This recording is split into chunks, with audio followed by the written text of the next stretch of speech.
Hey guys, Dropship Tyler here, and today I'm with my friend Anthony. I did a video with him a few months back. What was it for? I think it must have been March. March? So. Okay. So I did a video with him in March. I'm going to put a link in the description to that video so you guys can watch that video. Anthony is a professional poker player who is transitioning into maybe becoming a full-time dropshipper eventually. Sure. But right now you're doing both, right? Yeah, I'd say I'm doing both. I had recently had a baby in May, so my plan going into it was kind of that, like poker takes a lot of skill, like a lot of I guess like you have to be really like in the zone. Mm-hmm. So if you don't get I don't know how many of you guys have had babies or anything, but I know that. Well, I knew going into it that I probably would get a lot less sleep once the baby was born. So one of my reasons of getting into dropshipping was to have something that would make me some money while I wasn't able to play as much poker. Yeah. So maybe since the baby was born, I haven't played a whole lot of poker. I focus more heavily on dropshipping, but that might change a little bit in the next couple months while I think my life's starting to become a little bit more routine and not so much of like everything's fucking crazy. So. Yeah, that makes sense. I guess tell us a little bit about when you started and when you felt like, okay, I can actually make good money from this, and when did you actually see good money from it? Well, we talked about it in the last video, but my girlfriend who was helping you a little bit with the returns. Yep. So I was there with you pretty early from when you started out, maybe 6 months after you had started, or a little bit beyond that. Yep. So I've been talking to you on and off during that time and kind of seeing the results. So then once my girlfriend started doing your returns, I had more access to your data, and I was able to like actually see with my own eyes. Yep. And I was like, oh my God, this guy's making a pretty large amount of money doing this.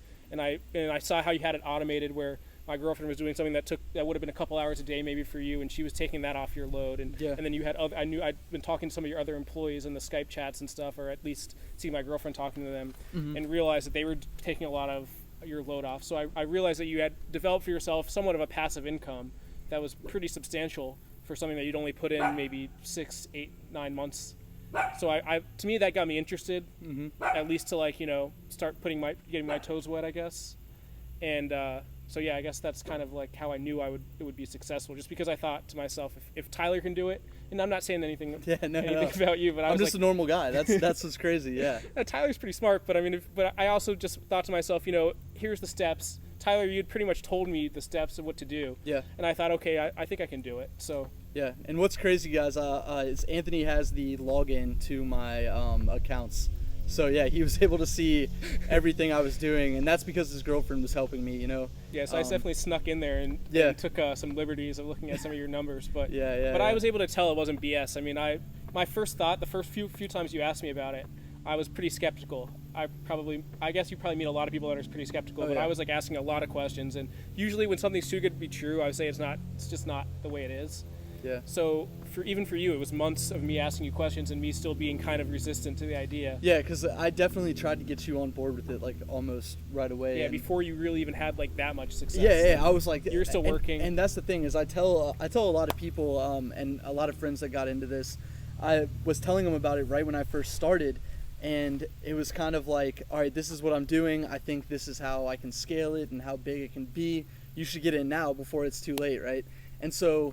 But like Anthony, for example, like he said, he could see the growth. He could see it was real. So he realized, all right, yeah, I need to try this. Yeah, there's probably a lot of stuff that you'll see on YouTube where it's someone saying like you're gonna get really rich quick doing this.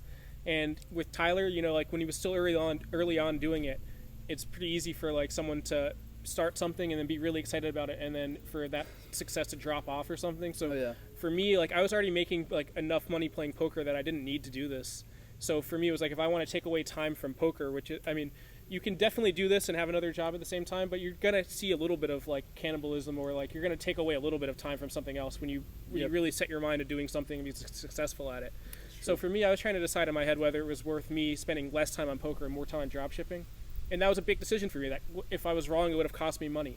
So it would have cost me a decent amount of money. So I thought to myself, I want to see how Tyler goes along with this. I want to do a little of my own independent research on dropshipping and find out, Yep. And so once I started seeing your numbers, I realized that like this was no joke, that you were, and I also think like, probably even some of you guys watching the channel are trying to ask yourself like, why is Tyler doing this? Why is Tyler giving all this information out? And I, in my head, was thinking like, what's Tyler's goal of doing this? And when I just started seeing the numbers and realized that this could be easily replicated, it honestly doesn't matter what your goals are. And I from knowing you for a long time, I know your goals are genuine, that you actually want to see people succeed and do things that make them, you know. Of course. And I mean, just to kind of touch on that, I mean, my goals are to grow a YouTube channel, grow my brand, you know, and help people make money. So and it's not like I'm trying to deceive anybody or anything like that. Like, literally, I found a good opportunity. I figured this is my opportunity to share it and, you know, help people and make a name for myself. I can definitely personally guarantee that, you know, Tyler, with me at least, and I think with everybody else here, he, you know, I was skeptical to go through it, but everything he's saying has worked in it. And if you do what he says, you're going to make money. So, I mean. And I did a video yesterday, actually. I haven't put it on my channel yet.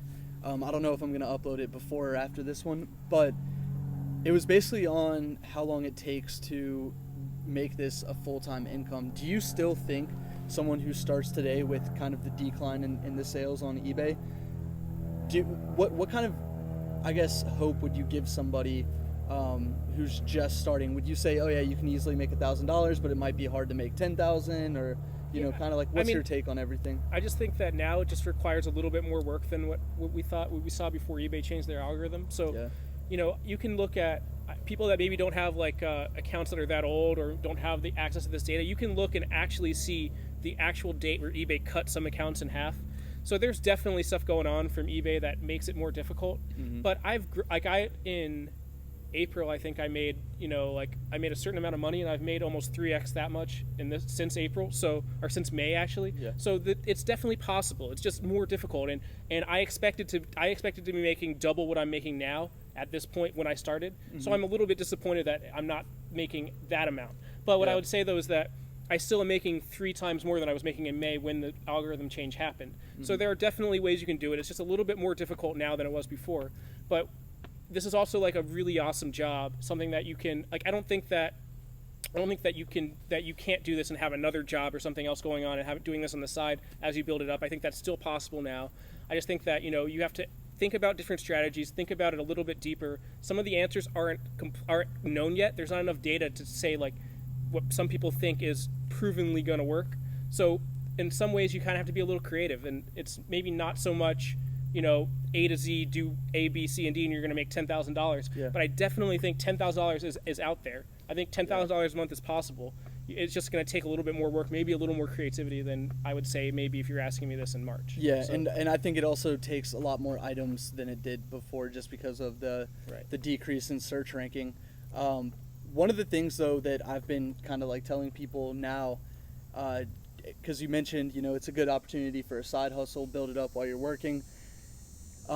It's an easy way to make an extra $1,500, $2,000 a month if you're even, and you said $10,000 is out there, but I'm just saying for the average person that gets into this now, you know, I still think that you can easily, you know, make your house payment with eBay or whatever. You might not be a millionaire from eBay, but I mean, even before that was super difficult to be able to do. There's only a few people out there that probably ever did that from eBay dropshipping. Amazon dropshipping, obviously different story.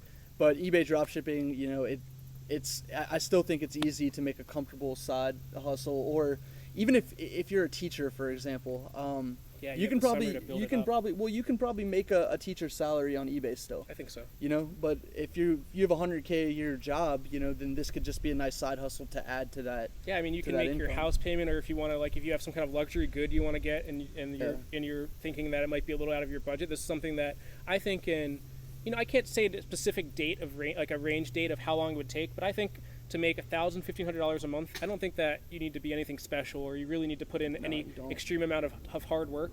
You definitely have to do a little bit more work than before, but I don't think that it's like unreasonable. The only work is really watching videos like this and kind of taking what people are saying and replicating it, like you said before. I think one of the things that, you know, anyone who's watched my last video that was in March, so I've been around now for a little bit longer. I'm a little bit, like, I guess, longer in the tooth, and I've seen some people that have gone into this and tried to do it. And what I would say is a lot of people don't actually even follow the instructions that Tyler gives, and the people that are failing are probably people that are, you know, they're not actually following the videos, or they're trying to do things that Tyler would advise against, or cutting corners and stuff like that. So I think if you're going to cut corners and you're not going to really take all the information and use it to your best advantage, take advantage of Tyler's Q&A times where you're basically just getting like specified information for your store for free in those Q&A sessions. Take advantage of all that. I think it would be pretty hard not to be making, $1,000, $2,000 by December.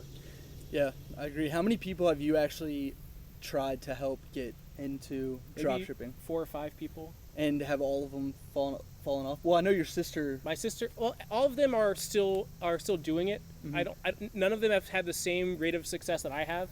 But I also don't think that they've taken it as much of like a primary job as I have. Where, like I said before to everybody, like when I knew I was gonna have the baby, I had some money saved up from poker. I had been doing pretty well, so I realized, I had an opportunity to do something that the time I put in before the baby was born and up till now, and up till when the baby was born, were times where I knew that money would be paying me for me to do kind of nothing for a few months while my baby was born, or at least much less than I was before. So I had definitely taken this way more seriously, I think, than others. And that's one of the key variables I see in the people that I've helped, because I've helped maybe a dozen people, maybe 15 people, and most of them drop off after 3 or 4 months. And the problem is they're not taking it seriously. Like, they're not being patient. They're not handling customer service correctly. They think it's taking too much of their time for the reward they're getting out of it. Right. And it's like, well, the reward comes a year down the road when you've created this system of passive income, not right now. And that's what I've said this before in videos, that's what a lot of people just don't understand. Like, it's hard for a human being to comprehend working for free for 4 or 5 months and then reaping the benefits of it, And one of the things that was easy for me, I guess, is that I knew that there would be time that I couldn't work, or maybe not couldn't work, but wouldn't want to work, or at least be not at my peak performance level. So I knew when I was putting the time in from February through May, I knew that time would be paid off at least in some amount, even just as soon as June and July, to be making a little bit more than what I would be making normally. Yeah. So for me, it was a little easier to see that. But I think for a lot of people, both of us kind of have had this experience from poker where in poker you will go through times where you don't make any money for a while. And the bad thing about poker is you actually lose money during that time. Here, you're just kind of like barely getting by. I've been in points where I was budgeting, most months I make this amount of money, my rent is this amount of money, and then so for the next 3 months I can expect to make this much. And then instead of making that much, you make negative. So that's pretty difficult to go through that. So in a lot of ways, I think, I have a good condition for getting into something and understanding how work pays off in the future. Mm-hmm. But I understand that it's probably pretty difficult for people, especially when you're starting to sacrifice other things. You realize, maybe these 2 hours would have been me going and watching a sports game or something that I really enjoy. That's something I like to do every week, but instead I'm going to spend it on dropshipping. Yeah. Well, the thing that you're not realizing though is maybe in a year you're going to have way more time to do all that than you do now. So yeah, and touching on that, my girlfriend and I, we were actually going over the trips I've been on for the last 7 months. I've literally gone on vacation for a week every single month for the last 7 months. So it's kind of crazy because I didn't sleep really at all for the first 6 months, and now it's kind of, all paying off. So yeah, and I mean we've talked about it too, but you even got to the point where you're having a hard time trying to find things to do at some points. You had gotten it so much of a passive income where you're making a lot of money. You are making a lot of money every month, and at the same time trying to figure out how do I even find more things for myself to do. Yeah. So, I mean, I've got to see Tyler's, his ascension to success from grinding it really hard to being the point where you're pretty much have this surfer beach life that you want to have. Yeah. And trying to find things, then I guess you're probably Except living in a city, but I mean, there's not much to do anymore. You had that beach bum, I can do whatever I want to, wake up when you want to. Yeah. And then I think just because of your personality, you started to get a little frustrated with not having enough things to do. Yeah, exactly. I'm the type of person that's go, So I messaged my brother yesterday. I was in Myrtle Beach for 4 days, and then I went to Cherokee for a week. And then I went to Pawleys Island in South Carolina for a week, and I got back and I was like, all right, I want to focus, I want to grind. And then I grinded for a day, catching up on everything. And then I messaged my brother, and he lives in Charleston, South Carolina. And I was like, hey man, I want to come down this week and go fishing. I want to go fishing for just a week, every day. And It's funny because I just got back from vacation, but that kind of stuff it can hurt your business, but I'm enjoying life a lot. I think one of the things people can take away is that, like, for a lot of people that maybe are going through those first few months and they're feeling like it's not worth it or it's not worth their time, you went through that time, and I think one of the key mindset advantages you had is that you were really able to realize like what a year from now might look like. Yeah. But for some of those people, or for anyone who's listening to this podcast, like if you're struggling in the first few months and you don't really see the light at the end of the tunnel, I think that if you really work really hard, you can get in the situation where you're like Tyler, where you're actually trying to find time to work more, or trying to find more things to work on. Yeah. In a year, so. And what's interesting about this whole thing too is a lot of people that get in this are like lower income people that like are looking for hope, like a get rich quick scheme, and then they also fade out in like a couple months because they're like, this isn't my out. The people that I guess, and I was one of these people before, but the people that never find success are the ones that just jump from thing to thing to thing, when really they could just be a couple months away from being successful and they never could know it in whatever they're doing. I mean, well, I think one of the things that a lot of like YouTube videos, or really what is kind of targeting these types of people, is the whole idea of like not a lot of work, passive income.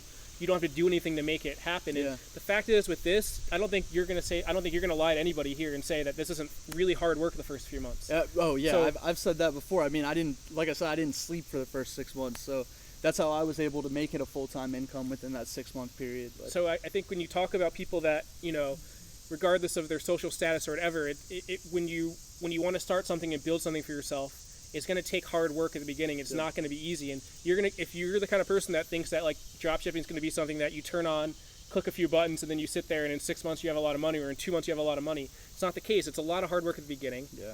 I think, and if you don't put in that hard work, then you'll jump to the next thing, and then this next thing is going to also require that.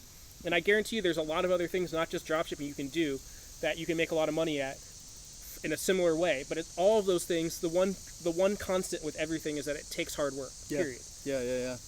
And you're right. I mean, there are so many ways to make money out there. Yeah.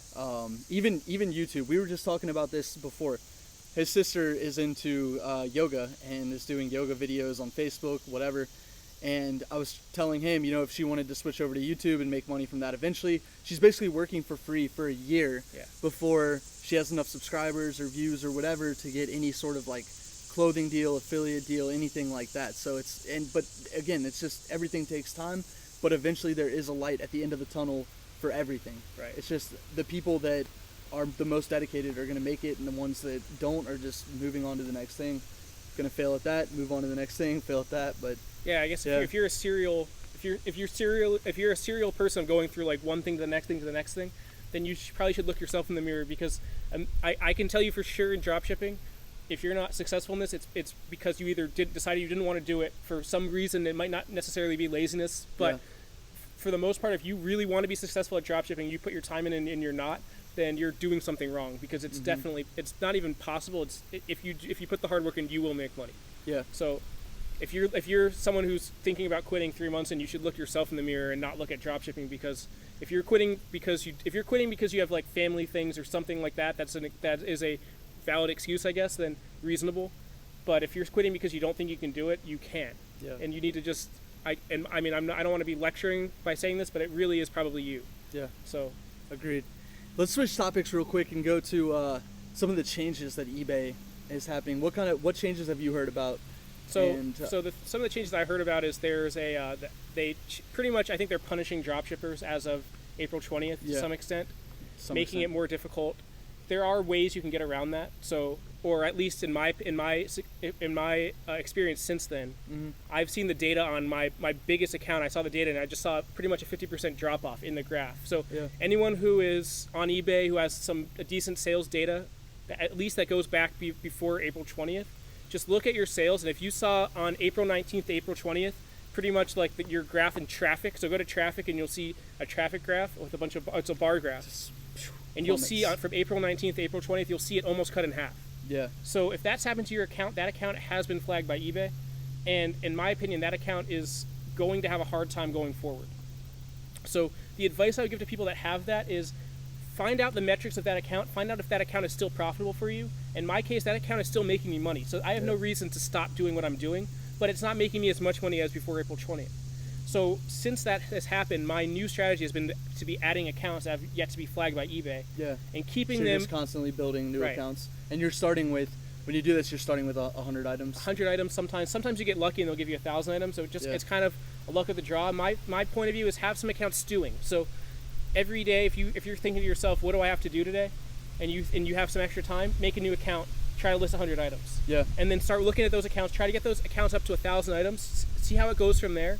If you want to add more items to that, go and see. And then maybe you guys do some experimenting on your own and find out. Maybe everyone who's watching this video, and ourselves included, can try to find out where's eBay hitting you to limit your accounts. Yeah. Because I can tell you that I have some new accounts I've created, some before April 20th, some after April 20th, that have still not been flagged. That the traffic is consistent. Oh yeah. So, and those accounts are highly profitable. Yeah. Those accounts are having performance similar to before April 20th. So do you have more than 5 accounts right now?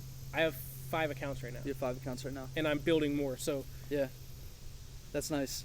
That's awesome. So that's my plan for now. Is I think the fact that we know eBay has hit some accounts and cut them. I'm not sure if they're going to do that again and there's going to be another round or whatever. Mm-hmm. I don't know. But what I do know is that these new accounts are working for me right now. So yeah. If I were someone if you have like a bunch of big accounts and they've all got cut in half, consider starting some new accounts, starting from scratch. Maybe delist some items from your bigger accounts and put them on the new account. I don't know, but that would be one strategy idea I have. What's your take on the new eBay catalog? Have you researched that? Yeah. Oh God, that dog just scared me. That was crazy. Sorry, he's got a couple dogs roaming around here. I thought the dog was coming after me, but all right. Anyway, what's your take on the new? That'll be a good one when you go like to your YouTube highlights after a year. Oh man, that was brutal. I'm like sweating now. All right. Anyway, so what's your take on the new eBay catalog? Yeah, so I've looked at the new eBay catalog. It just came out this weekend, I think. So there's not a whole lot of time to react to it. Yeah. For my account, I have an account that has like over 10,000 items. In that account, only 90 items had anything to ask for me to do something. So in terms of the total effect, I don't think that's really going to hurt me for the percentage. I guess if that's 90 items, that's like less than 1% of my entire store. So if I end up, no matter what happens, it's not something that is currently a huge issue to me. Yeah, because they're slowly building the items into the catalog. Right. So it's just, if you have popular brands right now, those are going to be what's put into the catalog. But the thing is there's a lot of like private label sellers on Amazon that we're getting our items from that aren't big name brands. They only have like a few items, you know. So will those ever be put in a catalog? I mean, we don't know. Maybe based on UPC code, whatever. Right now, they're not worried about it. So the one thing that I really like about SalesFreak, which I don't know how many people are using SalesFreak listening to this, but it is one thing that I'm constantly impressed by is when these new issues come up, they're all over it. They're trying to figure out what we need to do.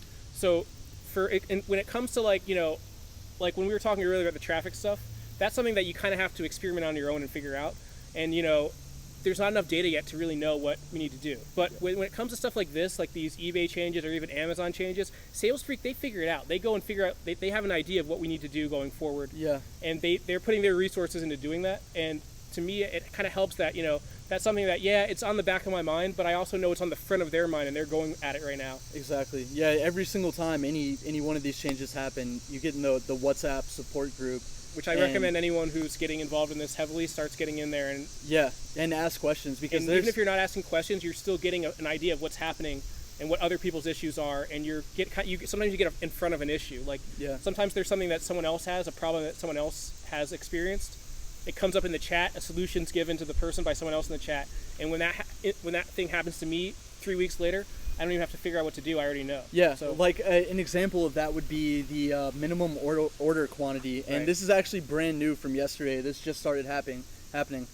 Somebody in the group chat said, hey, what's this new minimum order quantity that Amazon is doing? And I had no idea about it because I hadn't had any purchase issues with it yet. And they sent a link and it showed, it was like this cleaning floor stuff, and it was a minimum order quantity of 3.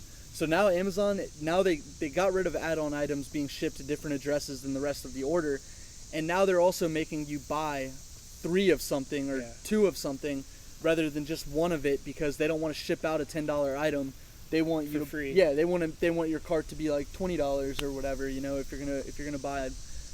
So then today I get on and I've got 2 of those purchase issues, and I didn't freak out because I was like, all right, well, this isn't this is a known issue that, this is a known issue, someone's working for. It's definitely going to be something that, or at least it seems like it's going to be something that's going to be a pain in our shoe for the foreseeable future. But we do know that Sales Freak is going to work on it. They're usually, when stuff like this comes up, they figure out some kind of a solution. I think the solution for this one is going to be they're going to create bundling where, like, if it's detected that there's a minimum order quantity on the item, then it will be listed as 3 and charge, 3 times the price. So that's what I think the solution is going to be for this, It's one of those things that, like, Sales Freak is great at, and I think it's one of those things that they're so much better than all the other competitors, is that when a problem like this comes up, they have, like, really good tech team, really good support team that goes and they figure out the solution quickly. So yes, this might be something that hurts us for the next couple of weeks, but it's hurting everyone else who's Amazon dropshipping. It's not just a Sales Freak thing, but I would be pretty surprised if Sales Freak isn't the first company to have the solution built in for this. I agree, because I mean they have an office of like 40 people, I believe. Like, it's a real company, you know. And there's always problems that come up. Like, I mean, we're doing auto ordering from dropshipping where the environment changes like every week. Something new comes up every week. It's one of the hard things about dropshipping is you're always having to deal in these new environments. And the one real big advantage that Sales Freak gives is when something comes up, you got a team of like specialized computer nerds that know exactly how to like program this new information in to solve the issue for us. So it is a huge endorsement I have to. It's funny your dogs keep walking. Messing up the camera. Yeah, I keep looking. The camera's shaking because the dogs keep running, and the cord keeps getting hit by their tails. So, not sure if you guys can see that in the video. Sorry to interrupt. No, it's fine. We have a little bit of outside influence coming. Yeah, we have entertainment during environmental the factors. And by the way, the one dog that barked is literally like maybe a 20-pound dog. They probably saw it. It scared me. So that's funny. But yeah, do you have any like closing thoughts on anything that we went over? I'm not sure. I think, I guess like my thing to say to everybody is that like everyone's aware that things haven't been like perfect since April 20th, and like I'm definitely below what I expected to be making for the last 6 months, and there are definitely times where you start to get stressed out and feel like, oh my god, like where are things going? What direction are we going in? And then you'll have a couple months where you start getting everything back together. You start seeing you start hitting new highs for your own profit, which has happened to me. I've gone through that experience where I started panicking, saying, okay, is this really something I should be spending all my time on? And then you kind of regroup, you go back to the lab, you think of a new strategy, you start implementing the strategy, and now I have 3 times the amount of money as I made that month where I panicked. Yeah. So I think for everyone, I think we're all in this situation right now where a lot of us are a little bit thinking like, man, like where is this going? Where are we at right now? Is it worth it to continue doing this? And for me personally, I think it is. Like, I think things are going to get better. I mean, I know I've said that before. Going into the high season too. Yeah, and I think eBay can't survive by messing up their anyone sellers. who's not aware of this, go and look at eBay's stock price since April 19th when they made the change. It's gone down like 12% or something. And it's gone down pretty hard. So, I mean, whether or not that's going to implore them to change something back or not, I'm not sure, but they're definitely not going in a positive direction since they made this change. And I mean, like, there's always the time where something bottoms out, and I think maybe we're even past that time. But I think for me personally, like, I've grown 3 times from where I was at in May when my May. So you're still able to grow even though these changes. Even though the changes have happened. I think, and like I said, I think the worst might be over. I mean, definitely. We'll see when the catalog happens. Through the end of the year, I don't think things are going to get any worse. I mean, there's some other changes coming up too with some eBay policy changes and stuff that might be, but sales are going to increase, I think, as the year goes on, as we get into the higher seasons. Definitely. And what I say is right now is a good time to prepare yourself for December. You're going to have probably a little bit less orders now than normal, so you have more time to start building for the high season, to start putting in some type of processes that make your job easier when things start booming again.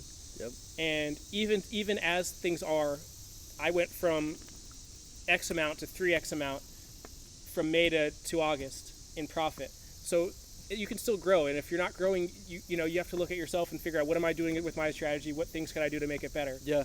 And as I said earlier, try out those smaller stores, try out new stores. If you have a store that's not profitable with a lot of items, consider making changes to make that store profitable, or even or even transition all those items into a different store or something. So Yeah, agreed. Well, yeah. Well, thanks for Anthony for all your advice, and hope you guys enjoyed this video. And like I said, there's a link to the last video I did with Anthony in the description.